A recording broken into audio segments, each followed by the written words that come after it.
Theme 4 Change and Stability. Concept 2 Changing Landscape. Lesson 3 وادي الحيتان.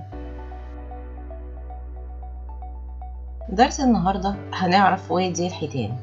وادي الحيتان هو أكبر مثال على عملية ويزرنج وإيروجن والديبوزيشن.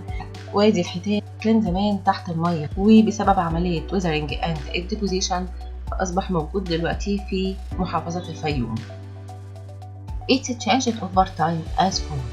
When the rock were weathered, the sediment floated away, deposited at the bottom of the sea. Where the sea moved out, it left a thick layer of sediment that formed sedimentary rocks. The top of layer contained the newest rock, and the bottom layer contained the oldest rock.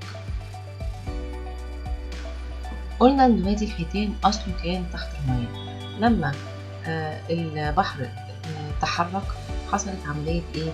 حصلت عملية ويزرنج وبعد كده ديبوزيشن زي ما احنا عارفين، واتكونت الرواسب الصخورية اللي هي مش بس مجرد صخور، لا ده فيها كمان حفريات بتمثل بقايا وآثار النباتات والحيوانات المختلفة.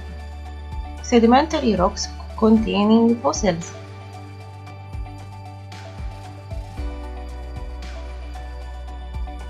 like skeleton of whales and skeleton of turtle. Also shark teeth.